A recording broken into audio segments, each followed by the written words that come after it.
बिस्मिल्लाहिर्रहमानिर्रहीम। आज तक के मुअज़्ज़ज़ नाज़रीन अस्सलामु अलैकुम। अब किस नंबर 38 मुलाहिज़ा फरमाएं। उसकी जज्बाती कैफियत का बहरान ख़तरनाक था। इस ख्याल ने मुझे खौफज़दा कर दिया। हालांकि मैं खुद भी यही करना चाहता था, मगर मैं मोहसिन को इसकी इजाज़त नहीं दे सकता था। चिराग दीन मेरा दुश्मन था और उसकी दुश्मनी मुझे विरसे में मिली थी। उसके नापाक वजूद को ख़त्म करने का हक़ पहले मुझे मिलना चाहिए था। मोहसिन का हक़ मेरे बाद आता है। वो चिराग दीन को उसके इरादे की सज़ा देना चाहता था। इसकी तकमील एक जान के ज़िया का सबब बन सकती है। उसे एक जुर्म की सज़ा देना चाहता हूँ जो एक जान के ज़िया का सबब बन चुका है। उसे एक ख़तरे का इंसदाद करना है। मुझे एक जुल्म का इंतकाम लेना है। वो मुझसे मेरा हक़ कैसे छीन सकता है। मैं बगोले की तरह उठा और तूफ़ान की तरह बाहर निकल गया। 2-2.5 मील की मुसाफत मेरे कदमों ने आधे घंटे में तय की। 3:45 बजे मैं चिराग दीन की कोठी के सामने था। गुलाब खान बरामदे में चारपाई पर सो रहा था। चिराग दीन की कार पोर्च में खड़ी थी और कोठी पर मुकम्मल सुकूत था। मुझे कोई ऐसी तरकीब नहीं सूझ रही थी जिससे मैं कोठी के अंदर चिराग दीन के जिंदा या मुर्दा होने का यकीन कर सकूं। मैं चौकीदार को जगा के नहीं कह सकता था कि जाओ देखो तुम्हारा साहब सो रहा है या मर चुका है। मुझे ये भी अंदाज़ा ना था कि चिराग दीन की ख्वाबगाह कौन सी है और वहाँ तक मेरी रसाई मुमकिन है या नहीं। बेफर्द महाल बै ख्वाबगाह में दाखिल हो जाता तब भी चिराग दीन को जगाए बगैर कैसे मालूम हो सकता था कि वो हमेशा की नींद नहीं सो चुका है। तरीका मुझ पर वही की तरह नाज़िल हुआ। चंद कदम की मुसाफत पर रेलवे स्टेशन था और वहाँ एक पब्लिक फ़ोन बूथ था। टेलीफोन नंबर मुझे याद था। इस नंबर को अपने वालिद की कोठी का नंबर समझते हुए मैंने लंदन से कई बार ट्रंक कॉल की थी। टेलीफोन बूथ के बाहर आउट ऑफ आर्डर का नोटिस आवीज़ा नहीं था, जो बड़ी गैर मामूली बात थी। एक गैर मामूली बात यह हुई कि प्लेटफार्म टिकट के काउंटर से मुझे 1 रुपये का नोट लेकर खुश इखलाकी के साथ सिक्के भी दे दिए गए। हालांकि मेरी मालूमात के मुताबिक रेलवे कोई हफ्ता खुश इखलाकी से नहीं मना रही थी। मैंने चिराग दीन का नंबर मिलाया और रिसीवर थामे खड़ा रहा। घंटी बजती रही। पूरे 2 मिनट बाद चिराग दीन की आवाज़ आई। सीसी डीन, उसने कहा। मैंने आवाज़ बदल कर कहा, तू जिंदा है अभी? आज तेरी जिंदगी की आखिरी रात थी। ये क्या बकवास है? चिराग दीन ने नर्वस लहजे में कहा। कौन उल्लू का पट्टा है? तुम्हारा बाप, मैंने खौफनाक लहजे में कहा। और तुम्हारा कातिल इन चीफ। फिर मैंने रिसीवर रख दिया। इत्मीनान की बात यह थी कि वो अब तक कत्ल नहीं हुआ था और अब उसका सुबह तक कत्ल होना भी नामुमकिन था। मैं जानता था वो सो नहीं सकेगा। मैंने मोहसिन के अज़ाइम को नाकाम बनाने की जो कोशिश की थी वो कामयाब रही थी, या महज गलत फहमी के बायस मैंने एक बेमकसद हरकत की थी। मोहसिन अगर इधर नहीं आया तो किधर गया था? ये सवाल वापसी पर मेरे जहन में गर्दिश करता रहा। मजीद हैरानी मुझे उस वक्त हुई जब वापस पहुंचते ही मुझ पर मोहसिन ने सवाल दाग दिया। किस मिशन पर तशरीफ ले गए थे जनाब? वो बिस्तर पर आलती पालती मारे बैठा चाय पी रहा था। तुझे ढूंढने गया था, मैंने सच बोलते हुए कहा। जनाब की सवारी आधी रात को कहाँ गई थी? मैं तो कहीं भी नहीं गया था। मोहसिन ने हैरान होकर कहा। तू झूठ बोल रहा है, तेरा बिस्तर खाली था। मुझे तशवीश लाहक हो रही थी। मैंने बैठते हुए कहा, बिस्तर तेरा खाली था? मोहसिन ने कहा। मैं देखने उठा था, वैसे भी मुझे नींद नहीं आ रही थी। तू बाथरूम में था, मैं बाहर घूम के लौट आया और बस तब से जाग रहा हूँ और इंतजार कर रहा हूँ। अभी चाय बनाई है, गर्म होगी। मैंने सारी लाया और बावर्ची खाने में जाके अपने लिए चाय बनाने लगा। उसकी वजह से मुझे मुतमईन हो जाना चाहिए था। मैं बाकी बाथरूम में था और ऐन उसी वक्त मोहसिन बाहर निकल गया। लेकिन न जाने क्यों मुझे यूं लगा कि वो मुझसे कुछ छुपा रहा है। वापसी पर मैंने उसे ट्रांसमीटर के उसूल के मिशन में कामयाबी की तरह दी। उसने बेहद मुसरत का इजहार किया। अब हम बाकायदा जेम्स बॉन्ड एजेंट 007 है, उसने ऐलान किया, लेकिन मेड इन पाकिस्तान। हमारे पास रिवाल्वर भी हैं और खुफिया पैगाम रसानी के लिए ट्रांसमीटर भी है। उसके बाद ज़रूरत रह जाती है एक कोड की। मैंने चाय पीते हुए इरशाद किया, एक खुफिया ज़बान ईजाद करनी पड़ेगी ताकि हमारा सिग्नल कहीं और रिसीव हो जाए तो मजूब कीबोर्ड मालूम हो। यह मसला संजीदगी से गौर तलब है मगर आसान नहीं है। हाँ, काफ़ी रिसर्च और गौर खोज करना पड़ेगा, मोहसिन ने तायद की।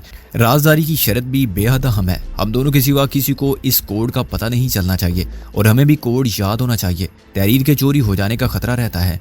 बैज़ वक्त गुजारने के लिए हम सुबह का उजाला फैलने तक कोड के चंद अल्फाज नमूने के तौर पर पेश करते रहे। मसलन मैंने कहा, सिकंदर आज़म मकदूनिया का रहने वाला था। चुनांचे मैं पैगाम देते वक्त कह सकता हूँ रेडियो मकदूनिया और ट्रांसमीटर मेरे पास हो। फिर मोहसिन ने कहा। मैंने गौर फरमाने के बाद कहा, तू शेरवानी है, इसकी जगह तू उचकन कह सकता है या ट्रिक्शन कोट। इस गैर संजीदा गुफ्तगू का मकसद ये था कि हम संजीदा मसाइल पर बात करने से गुरेज करना चाहते थे। ये मसाइल गनीम के लश्कर जरार की तरह हमारे गिर्द हिसार कायम करते जा रहे थे। मीर शराफत अली का कत्ल, वजीर खान की मौत, MWD के मामलात, राबिया के घर की तबाही, फौजिया का मुस्तकबिल, पोस्टमार्टम। बेफिक्री की पुरानी जिंदगी ख्वाबो ख्याल हो गई थी। 8 बजे में जामन रिजवी साहब की कार लेकर रवाना हुआ तो शेरवानी साहब मेरे साथ थे। पहले हमें गुलाब खान को लेना था। चुनाचे चिराग दीन की कोठी में सूरत-ए-हाल बड़ी अजीब हो गई। शेरवानी साहब जो साबिक सुसर थे, एक बार फिर इस मनसब पर फाइज होने की सोच रहे थे और साले बेनोई का जो रिश्ता बेरे और मोहसिन के दरमियान कायम होने वाला था वो अब दोबारा मोहसिन और चिराग दीन के दरमियान कायम हो रहा था। कम से कम उसकी तजवीज़ ज़रूर ज़ेरे गौर थी। चिराग दीन ने हमारा पुरतपाक खैर मकदम किया। वो शेरवानी साहब के कदमों में लूटने को तैयार था और मैं मोहसिन की सूरत के बदलते हुए रंग देख सकता था। चाय पीने के लिए वक्त नहीं था, जिसका सीसी डीन को बड़ा मलाल था। उसने कहा कि जनाब आपने बड़ी गैरियत बरती, क्या आने की इतला तक नहीं दी, पहले इन्हें हाजिर हो जाता। और ये आप किसकी गाड़ी में फिर रहे हैं? घर की गाड़ी है। इससे पहले कि शेरवानी साहब इनकार करते, मैंने कहा ये ठीक है अंकल, SSP की कार भी ना हो तो अच्छा है, उसे वापस कर देते हैं, चिराग दीन साहब की गाड़ी ले लेते हैं। चिराग दीन की पेशकश रस्मी इखलाक का मुजाहरा थी, मगर शेरवानी साहब कायल हो गए। मोहसिन ने मुझे हैरानी से देखा मगर खामोश रहा। वो समझ गया था कि इस बात का भी कोई मकसद ज़रूर है। मैंने चिराग दीन से चाबियां ली और अपने साथ शेरवानी साहब को और पीछे गुलाब खान को बिठा लिया। मोहसिन से मैंने कहा कि वो रिजवी साहब की गाड़ी घर छोड़ के सीधा कोर्ट आ जाए। उसके बाद मैं कार को सीधा शमला पहाड़ी की तरफ ले गया। दाईं हाथ घूमकर हम वापडा हाउस और असम्बली के पीछे से बाल रोड पर तुलू हुए। बैडन रोड से सिर्फ 2 गवाह बैठे, बाकी 2 अपनी या डिसिल्वा की मर्जी से ऑफिसी नहीं आए थे। उनमें वो इंचार्ज भी शामिल था। तब मुझे 3 गवाहों की ज़रूरत थी जो फराहम हो गए थे। अब्दुल वदूद मंजिर ने कानूनी कार्रवाई के मराइल में बड़ा अलर्ट होने का मुजाहरा किया और दोपहर के बाद अदालत से डॉक्टर नामजद कर दिए गए और अगले रोज़ सुबह 9 बजे पोस्टमार्टम के लिए अहकाम सादिर हो गए। एक ACM की मौजूदगी में गवाहों को कब्र की निशानदेही करनी थी और डॉक्टरों को कब्रस्तान ही में लाश निकलवा के पोस्टमार्टम मुकम्मल करना था। जब हम अदालत से निकले और गवाह रुखसत हो गए तो मुझे फ़ज़ा बदरी बदरी सी लगी। सोगवार और मातम कुनां सकूत जिसमें मौत की हैबत थी। दरख्तों की सरसराहट में आसेब पुकारते थे, गाड़ियां भी आवाज़ गुजर रही थी और लोग सहमे सहमे चल रहे थे। मेरे दिल पर एक बोझ था और मेरे तसव्वुर में अपने बाप का वो चेहरा था जो मैंने आखिरी बार देखा था। लेकिन ये चेहरा एक झलक दिखा के अंधेरे में डूब जाता था। फिर अंधेरे में एक ढांचा झूलने लगता था। उसकी हड्डियां रोशन नजर आती थी, कड़कड़ाती थी, यूं जैसे वो ढांचा बोल रहा हो, तुमने पहचाना मुझे सिकंदर? मैं ही तुम्हारा बाप हूँ जब तक जिंदा था। अब तो मैं वही हूँ और वैसा ही हूँ जैसे मेरे इर्द गिर्द रहने वाले शहर खामोशां के बासी हैं। बचपन में कब्रिस्तान कितने पुरस्कार लगते थे और दंसी हुई कब्रें जिनके तारीख खलाएं झांकने पर शौक मजबूर करता था और खौफ मना करता था। पुरानी कब्रों में रात को रोशनी नजर आती है, हड्डियों का फास्ट फोर्स चमकता है। ये बकवास है जी, बिया अमाल देखो तो कब्र में उजाला रहता है, वरना गुनाहों का अंधेरा, रूहों के किस्से, सरकटे गोरे की रवायात। पीर 9 गजे की कब्र जो तकरीबन हर शहर हर कस्बे में दस्तयाब थी और अब ये ज़माना के बेटा खुद सराहने मौजूद होगा, एक मजिस्ट्रेट की मौजूदगी में लाश निकलवाएगा अपने बाप की। अक्सर लोगों के नुक्ता नज़र से लाश की सरी बेहुरमती, मरने वाले की रूह के लिए आज़ाब, बगैर कानून की नज़र में एक ज़रूरत, कैसा इसरार और कहाँ का आसेब। जो हकीकत ज़मीन में दफन हो गई थी अब बजा होगी। बेशक हर काम का एक वक्त मुकर्रर है। यही उदासी और बोझलपन सबके मिजाज पर हावी था। मोहसिन चुप था और शेरवानी साहब अपने सामने देख रहे थे। मेरी तरह वो भी इन यादों की परछाइयों में गुम थे जो मरने वाले और खुद उनके अपने मादी का मुश्तरिक सरमाया थी। सिकंदर, तुमने ये सब ना किया होता तो अच्छा होता, वो अचानक बोले। फिर उन्होंने एक गहरी ठंडी सांस खारिज की। खैर, वो खामोश हो गए। पहले कभी ऐसा हुआ था साहब? गुलाब खान ने कहा। हमारे इलाके में अब भी ये नहीं हो सकता, अल्लाह हम सबको माफ़ी दे।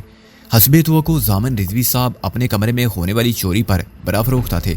उन्होंने चोरी की बाकायदा रिपोर्ट दर्ज कराई थी और तफ्तीश करने वालों ने हर जगह देखी थी। वो जहां से तारों को टेप किया गया था, वो जहां से तार जमीन में दबाए गए थे और वो दरख्त जहां से ट्रांसमीटर बरामद हुआ था, तलाशी लेने वालों ने घर का कोना कोना छान मारा था। रिजवी साहब ने मुकफ्फल अलमारियों और संदूक के सिवा उनको हर जगह देखने की इजाज़त दी थी। अलमारियां और संदूक उन्होंने खुद देखे मगर कहीं से कुछ नहीं मिला। उनकी बेगम पुलिस ऑफिसर की बीवी होने की वजह से इस ज़ाब्ते की कार्रवाई को समझती थी, लेकिन शेरवानी साहब की बीवी हैरान थी कि टेलीफोन जैसी कोई छोटी सी चीज़ गुम हो गई है तो इतना हंगामा किस लिए? बाजार में मिल जाएगी और अब तो खैर से बाहर की हर चीज़ दस्तयाब है। हमारी अदम मौजूदगी में सर्वेंट क्वार्टर की तलाशी भी ली गई थी, जिसका हमें डर था। चुनाचे हम रिवाल्वर अपने साथ छुपा के ले गए थे। राबिया को कुछ शक था, चुनाचे उसने मुझसे अलहदगी में पूछा भी था कि यह हरकत हमारी तो नहीं है। मैंने कहा ला हौला वला कुव्वत इल्ला बिल्लाह, मैं कोई गैर मुल्की एजेंट हूँ, मैं ट्रांसमीटर का क्या करूँगा? उसने कहा तुम हो ना जरा हीरो टाइप, एडवेंचरस। मैंने कहा हाँ वो तो हम हैं, लेकिन फिल्मी टाइप नहीं है। दिल का ट्रांसमीटर इस्तेमाल करते हैं और टेलीपैथी से वायरलेस का काम लेते हैं, जिससे दिल मिला हो उससे बात वैसी हो जाती है। जब वो मुस्कुराई तो मुझे दिली मुसरत हुई। राबिया घर में थी और अपनों में थी। اگر اس کا پرانا گھر جل کے خاک نہ ہوتا تب بھی وہ اکیلی وہاں رہتی تو پاگل ہو جاتی۔ اس کی کار مل گئی تھی مگر ابھی پولیس کے قبضے میں تھی۔ اے سی ایم سے ریلیز آرڈر 2-4 میں مل جانے کے بعد وہ اسی کو ڈینٹ پینٹ کرانے کی سوچ رہی تھی۔ میں نے کہا کہ نہیں لے لو تو وہ بولی میں ذرا قدامت پسند ہوں، خصوصاً رشتوں کے معاملے میں، خواہ وہ انسانوں میں سے ہوں یا چیزوں سے۔ اس کا ایک ثبوت میں خود بھی تھا، جس سے اپنے جذباتی رشتے کو وہ برسوں سے دل میں یوں چھپائے بیٹھی تھی جیسے تہہ آب میں کوئی صدف ایک موتی لیے برسوں سے موجود ہو مگر کسی کو اس کی خبر نہ ہو۔ 2 اعلیٰ پولیس افسر اس سے تفتیش کے سلسلے میں بیان لینے آئے تھے اور 2 گھنٹے تک اس سے مختلف نوعیت کے سوالات کرتے رہے تھے۔ رابعہ نے کہا تھا کہ میرا کوئی دشمن نہیں ہے، میں کسی پر شک نہیں کر سکتی۔ انہوں نے ملبے سے برآمد ہونے والوں کی تصویریں بھی دکھائی تھی۔ رابعہ نے کہا تھا کہ میں ان میں سے کسی کو نہیں جانتی۔ فوزیہ اور اس کی ماں نے یہ کارروائی دیکھی تھی اور سنی تھی، چنانچہ بعد میں فوزیہ کی ماں نے رابعہ کے بارے میں کہا تھا کہ کمال عورت ہے، کیسی فر انگریزی بولتی ہے اور پولیس والوں سے کیسے بات کرتی ہے جیسے ان کی آفیسر ہے۔ رضوی صاحب کی بیگم نے اس میں تعریف کے پہلو کو نوٹ کیا تھا اور کہا تھا کہ اتنی بڑی وکیل ہے، ڈرے گی کیوں، اور ساتھ ہی رابعہ کی شرافت، نیکی اور سادگی کی خوبی کو سراہا تھا جس کا مسز شیروانی نے مزید برا مانا تھا۔ اس کے لیے رابعہ کو آوارہ، بد کردار اور بے شرم سمجھنے اور کہنے کے مواقع تو ختم ہی ہو گئے تھے۔ بحیثیت شریک حیات اس کو میرے مقدر کی خرابی قرار دینا بھی ممکن نہ رہا تھا۔ اسی روز سوئم تھا جس میں عورتوں کے لیے اندر اور مردوں کے لیے لان پر انتظام کیا گیا تھا۔ میں نے نوٹ کیا کہ شریک ہونے والوں مردوں کی تعداد زیادہ ہے مگر ان میں سب وکیل ہیں۔ خواتین میں بھی وکیل اور 2 جج تھیں، لیکن خود رابعہ کے خاندان نے سوئم کا مکمل بائیکاٹ کیا تھا، صرف اس لیے کہ اپنوں کے ہوتے ہوئے رابعہ غیروں کے گھر کیوں منتقل ہوئی۔ رابعہ نے افسوس کی بجائے اطمینان کا اظہار کیا۔ وہ آتے تو اپنی جہالت اور تنگ نظری کے مظاہرے کے سوا کیا کرتے، ان کی بے سروپا کیا سرائیوں پر مبنی باتیں سے ان کے دل آزاری کے سوا کیا حاصل ہوتا اور تانوں کے سوا وہ کیا دیتے۔ تعزیت کے لیے آنے والوں میں ہائی کورٹ کے معزز جج صاحبان بھی تھے اور جو آ نہیں سکے تھے انہوں نے ٹیلی فون پر اظہار ہمدردی کیا تھا۔ رابعہ کے دوستوں اور مخلص مددگاروں کی کمی نہ تھی۔ مسز شیروانی اس سے مروب ہونے کے بعد اپنی فوزیہ کے بارے میں شدت سے احساس کمتری کا شکار ہو گئی۔ ان کو میرا فوزیہ کو چھوڑ کر رابعہ کو اپنانے کا فعل غیر شریفانہ تو لگا مگر بے جواز نہیں، چنانچہ انہوں نے خود کو بے عزت محسوس کیا۔ وہ فوزیہ کو چراغ دین سے بیعت دینے کی خبر ایسے سنانا چاہتی تھی کہ مجھے اپنی حماقت کا احساس ہو اور میں خود کو بے عزت محسوس کروں، لیکن معاملہ الٹا نکلا تھا۔ ان کے معیار سے رابعہ بہت اعلیٰ و رافع ثابت ہوئی تھی۔ تعلیم و دولت، حسن و صورت و سیرت میں انہوں نے رابعہ کو فوزیہ سے برتر دیکھا تھا۔ یہ ان کی عقل کا قصور تھا۔ نہ میں انہیں سمجھا سکتا تھا کہ دل کے معاملات میں عقل کے معیار نہیں چلتے، اور نہ اپنا دل چیر کے دکھا سکتا تھا کہ وہ میری مجبوریوں کو اپنی نظر سے دیکھ لیں۔ وہ لوگ رات کی فلائٹ سے جانے والے تھے۔ بحث فوزیہ کے مقابل نہ ہونے کی خاطر میں گھر سے نکل گیا اور قبرستان جا پہنچا۔ بوڑھے گورکن نے ہمیشہ کی طرح انعام کی امید میں قبر پر پانی کا ایک ٹین چھڑکا اور میں نے اسے 10 روپے دے دیے۔ میں نے گلاب کے پھولوں کی پتیاں قبر پر ڈالیں، اگربتیاں سلگائیں اور 10 بدعا ہو گیا۔ نہ جانے کتنی دیر میں عالم استغراق میں آنکھیں بند کیے ہاتھ اٹھائے کھڑا رہا۔ یہ ایک وجدانی ذہنی کیفیت تھی جس میں میرا رابطہ مادی دنیا کے گرد و پیش سے کٹ گیا تھا اور میں مکان سے لا مکان میں پہنچ کے اپنے والد سے ہم کلام تھا۔ ان سے اس گستاخی پر معافی کے لیے خواستگار تھا کہ میں نے انہیں مر کے بھی چین نہ لینے دیا۔ زندگی میں بھی میں ان کے لیے کچھ نہ کر سکا تھا۔ خدمت گزاری کی سعادت کا وقت آنے سے پہلے وہ دنیا سے اور مجھ سے بہت دور چلے گئے تھے۔ میرے والد کا خیالی پیکر میرے مقابل تھا اور وہ مجھے تسلی دے رہے تھے، حوصلہ دے رہے تھے اور سمجھا رہے تھے کہ انہیں مجھ سے کوئی شکایت نہیں ہے، انہیں مجھ پر فخر ہے۔ بوڑھے گورکن نے میرے کاندھے پر ہاتھ رکھا تو میں نے آنکھیں کھول دی۔ میں اسی قبرستان میں قبر کے سرانے کھڑا تھا۔ یہ میرے اپنے دل کی بات تھی جو تصور میں ڈھل گئی تھی۔ میں یہ کیسے فرض کر سکتا تھا کہ وہ بھرم ہے اور مجھ سے کہہ رہے ہیں کہ خبردار جو قبر میں مجھے چھیڑا۔ ہانسو میری آنکھوں سے بہہ کر رخساروں پر سے پھسل کر قبر کی مٹی پر گر رہے تھے۔ چلو بیٹا، بوڑھے گورکن نے کہا، صبر کرو، مردے کے سرانے رونے سے اس کی روح کو تکلیف ہوتی ہے۔ یہ میرے والد تھے بابا، میں اپنی بدقسمتی پر رو رہا ہوں کہ ان کی خدمت نہ کر سکا۔ میں نے کہا چلو اب ان کی مغفرت کے لیے جو کچھ کر سکتے ہو کرو۔ باپ کا سایہ سر سے اٹھ جائے تو سب کو یہ احساس ہوتا ہے۔ زندگی میں بیٹے بہت کچھ کر سکتے ہیں مگر نہیں کرتے، گورکن بولا، اور مجھے یوں لگا جیسے وہ میرے حالات سے واقف ہے، جانتا ہے کہ میں کیا کر سکتا تھا جو میں نے نہیں کیا تھا۔ صبح 9 بجے پولیس نے قبر کے گرد کناتوں کی عارضی دیوار کھڑی کر دی تھی۔ ڈیوٹی مجسٹریٹ 9:30 بجے پہنچا اور اس نے متعلقہ گواہوں کو قبر کی نشاندہی کے لیے کہا۔ مجھ میں اتنی ہمت نہ تھی کہ اپنی آنکھوں سے قبر کھودنے والوں کو ایک ڈھانچہ نکالتے دیکھوں اور تمام عمر اس کے تصور کی اذیت اٹھاؤں۔ چنانچہ میں کنات سے باہر محسن کے ساتھ کھڑا رہا۔ وہ ڈاکٹروں میں سے 2 डॉक्टरों में से अभी एक पहुंचा था, वो हमारे पास आ खड़ा हुआ।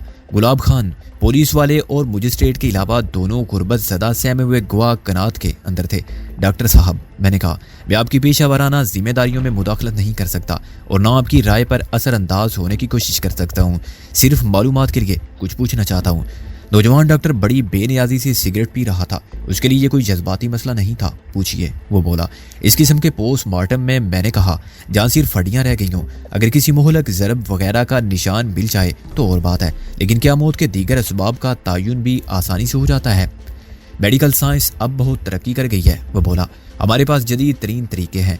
आदमी के नाखून और बाल बहुत अरसे तक बाकी रहते हैं और जहर खुआनी वगैरह का पता दे सकते हैं।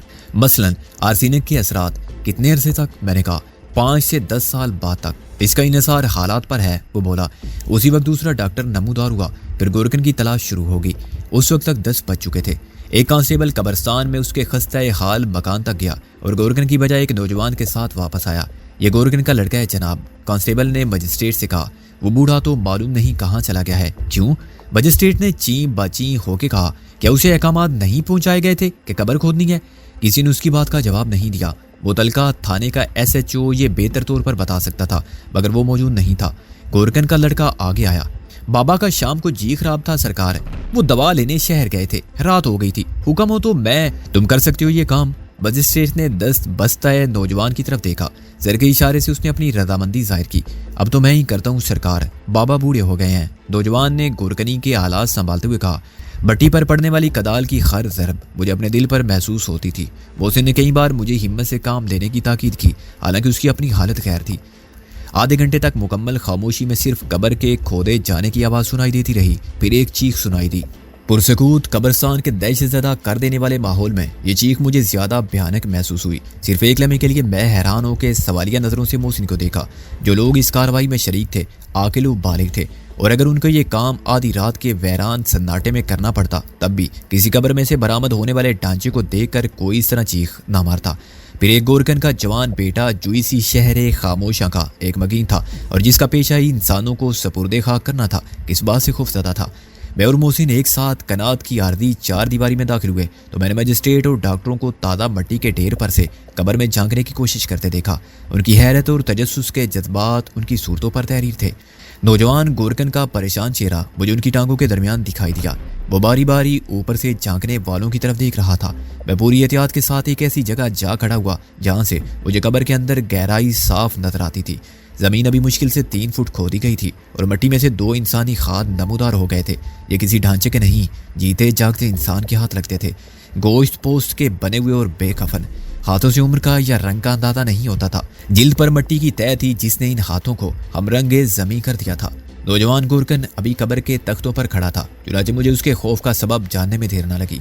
ये मेरे वालिद की नहीं, किसी और शख्स की लाश थी जिसे इस कब्र में डाल के मिट्टी में दबा दिया गया था। मैंने तो पहले ही कहा था जनाबे आली, गोरकन ने फरियाद कुनाल लहजे में कहा कि मिट्टी नरम है। एक डॉक्टर ने उसके कंधे पर थपकी दी। घबराते क्यों हो, अभी मालूम हो जाएगा कि ये क्या चक्कर है। उस डॉक्टर ने कहा जो कुछ देर पहले मुझसे बात कर रहा था। मजिस्ट्रेट साहब मौजूद हैं। गवाहों ने कब्र की शिनाख्त में गलती की है। मजिस्ट्रेट ने गोया फैसला सादर कर दिया। इसका फैसला तो बाद में भी किया जा सकता है, डॉक्टर ने कहा। पहले आप ये तो देखिए कि बरामद क्या हो रहा है और किस तरह उसका लहजा तंजिया था।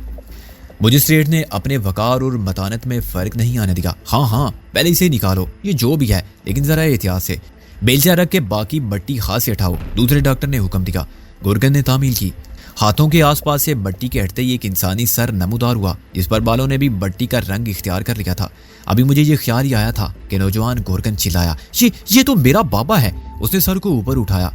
फिर वो पूरी कुव्वत से चीखा, बाबा, और वो दीवाना बार मट्टी हटाने लगा। बूढ़ा गोरकन कब्र के एक गोशे में यूं बैठा था कि उसका सर घुटनों पर था और घुटने सीने के करीब थे। अपने दोनों हाथ उसने सर पर यूं उठा के रख लिए थे जैसे सर को मट्टी पत्थर के बोझ से और ज़रबा से बचाना चाहता था। मजिस्ट्रेट के हुक्म पर दोनों सिपाहियों ने गोरकन की मदद की और उन सब ने मिलकर बूढ़े को ऊपर खींचा। उसके जिस्म, कपड़ों और बालों में मट्टी यूं भरी गई थी कि वो मट्टी का मुजस्समा लगता था, लेकिन उसका चेहरा साफ रहा था क्योंकि उसका रुख नीचे की तरफ था। हैरानी मुझे ये देखकर हुई कि बूढ़े की लाश अकड़ कर सख्त नहीं हुई थी और जब उसे उठाया गया तो वो यूं उठा जैसे वो मरा नहीं है, सिर्फ बेहोश है। चंद मिनट बाद दोनों डॉक्टरों ने इस बात की तस्दीक कर दी। बूढ़े की नब्ज और सांस की रफ्तार बहुत मध्यम थी, लेकिन वो जिंदा था। کچھ دیر کے لیے وہ سب جو ایک پرانی لاش کا ڈھانچہ نکالنے اور اس کی موت کے اسباب کا تعین کرنے کے لیے جمع ہوئے تھے، سب کچھ بھول کر اس ناقابل یقین حد تک سنسنی خیز واقعے کی طرف متوجہ ہو گئے۔ نوجوان گورکن جو باپ کی موت پر چلا چلا کے رونے لگا تھا، اب اس کو زندہ پا کے خوشی سے رو رہا تھا اور گھٹنوں کے بل زمین پر ڈاکٹروں کے سامنے ہاتھ جوڑے بیٹھا تھا، التجا کر رہا تھا کہ اس کے باپ کی زندگی بچا لی جائے۔ بلاخر ڈاکٹروں نے اسے دھکیل کر ایک طرف کیا۔ اگر تم نے ہمیں کچھ نہ کرنے دیا تو یہ مر جائے گا، ایک ڈاکٹر نے سخت لہجے میں کہا۔ زندگی اور موت خدا کے ہاتھ میں ہے، نہ ہوتی تو یہ اب تک کب کا مر چکا ہوتا۔ سوائے ان دو ڈاکٹروں کے جو بوڑھے کو بچانے کے لیے واقعی کوشاں تھے، باقی سب اس غیر متوقع صورتحال پر حیران پریشان کھڑے تھے۔ تینوں گواہ بوڑھے گورکن کے قبر میں سے زندہ نکلنے کو خدا کی قدرت کا معجزہ قرار دے رہے تھے، لیکن دل کی بات کو زبان پر لانے سے گریز کر رہے تھے۔ وہ جانتے تھے کہ انہوں نے صحیح قبر کی نشاندہی کی ہے، مگر وزیر خان مرحوم کی لاش سے پہلے ایک زندہ لاش کا نکلنا جامعنی دارد، کیا اس سے میرے شبہات کی تصدیق نہیں ہوتی؟